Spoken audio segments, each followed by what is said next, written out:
Yesterday, FBI agents, at the direction of the U.S. Attorney of the Southern District of New York, seized information from President Trump's personal attorney, Michael Cohen. It was reported that the referral to the U.S. Attorney's Office originated with Special Counsel Mueller, but the raid itself was under the direction of the U.S. Attorney's Office and New York FBI agents. We don't know the reason for Special Counsel Mueller's referral. We do know that any referral must have been signed off by Deputy Attorney General Rod Rosenstein. Furthermore, the U.S. Attorney's Office in New York would have to be convinced that whatever information Mr. Mueller passed along was worth pursuing. And the U.S. Attorney would have to convince an independent magistrate judge, nonpartisan, that there was probable cause to believe that seizing information from Mr. Cohen would yield evidence of a crime. That's a serious and high standard that had to be met. I go through these details because it's important to understand that yesterday's events could only have been the result of a rigorous legal process with checks every step of the way and with a very high burden of proof. And yet, last night, President Trump said the FBI raid was a disgrace, part of a witch hunt, an attack on our country, and mentioned that many people have encouraged him to fire Mr. Mueller. We'll see what happens, he concluded. Let's break this down. The president suggests that the latest events are part of a partisan conspiracy against him. I'd remind the president that the source of the referral, Special Counsel Mueller, is a lifelong Republican. The Deputy Attorney General who signed off on the referral, Rod Rosenstein, is a Republican, appointed by President Trump. The Attorney General, Jeff Sessions, a Republican, appointed by President Trump. And the U.S. Attorney for the Southern District in New York, which sought a search warrant based on that information, is a Republican, appointed by President Trump. The agents in New York who carried out the seizure are under the direction of Christopher Wray, a Republican, appointed by President Trump. So if President Trump believes this to be a partisan conspiracy, he once again ignores the fact that every major player is a Republican, and all but the judges appointed by President Trump himself. But the partisan affiliation of those involved really doesn't matter. These are all law enforcement officers simply doing their job, a job enshrined by the Constitution of the United States. The president also tweeted this morning that, quote, attorney-client privilege is dead. Mr. President, attorney-client privilege is alive and well, but there's an exception when the attorney might be involved in a crime or fraud. It's well known as the crime-fraud exception. And that exception is obviously in play today. Law enforcement officers believe there's a good chance that the attorney for president committed crime or was involved in fraud, or they couldn't have gotten the okay from the magistrate to make these seizures. President Trump also said that the implication of his personal attorney for potentially serious federal crimes constitutes an attack on our country. That's what he said, an attack on our country. With due respect, President Trump, America has been around for over 2.5 centuries. An investigation of your personal attorney is not an attack on our country. The Japanese bombing Pearl Harbor was an attack on our country. 9/11 was an attack on our country. When Russia interfered with our elections, that was an attack on our country. Investigating your personal lawyer with a high standard to be met is certainly not an attack on our country. It is what America has always been about and still is: rule of law. President Trump said the raid was a disgrace. I say to the President, Mr. President, you have it wrong.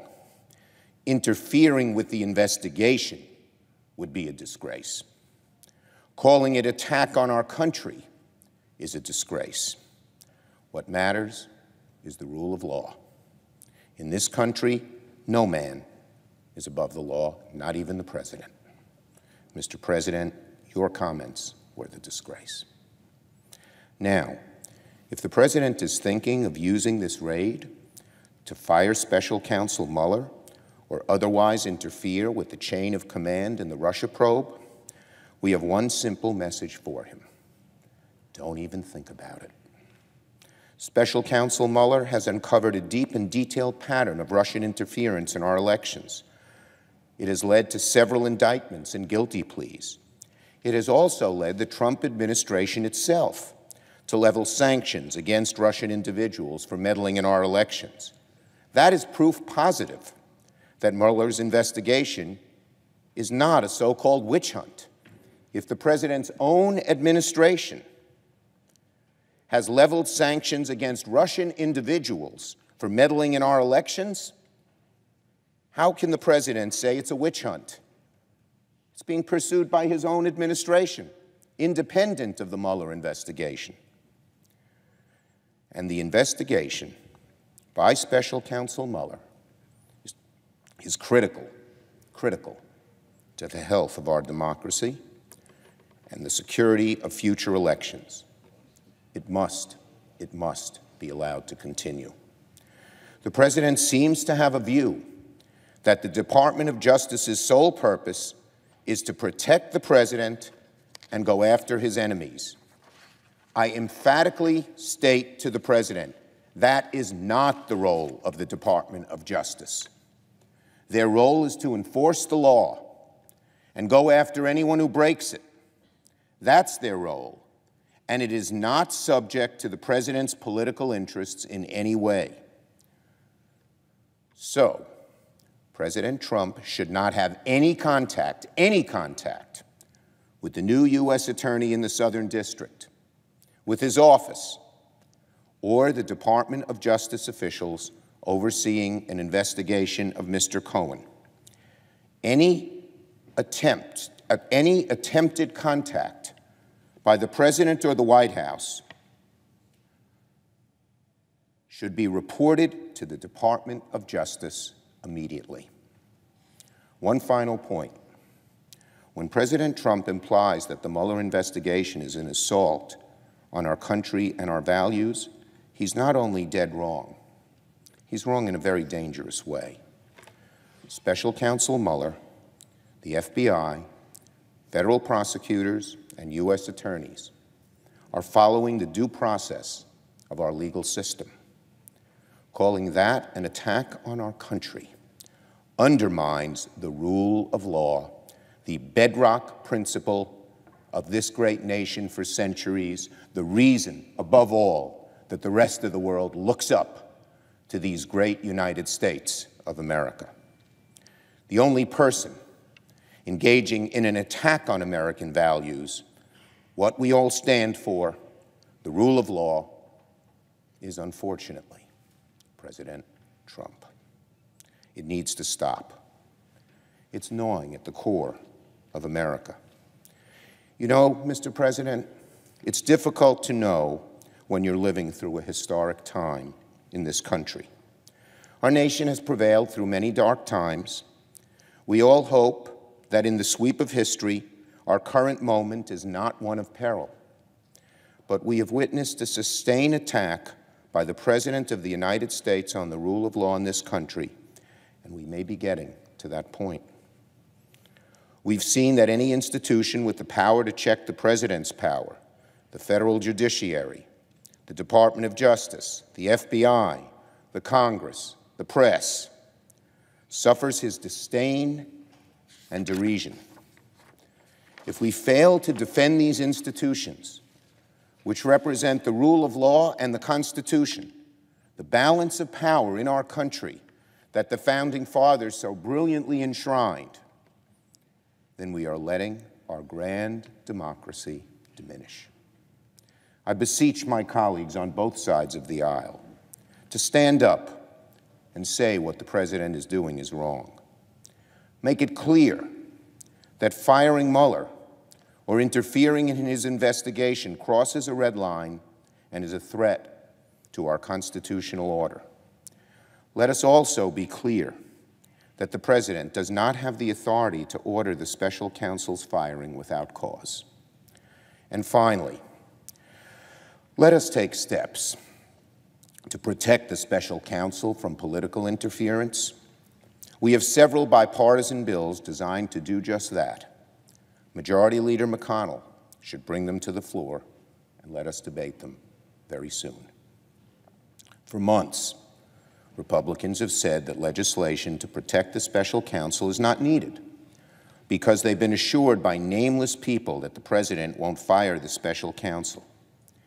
That assurance has been shaken by the President's comments last night.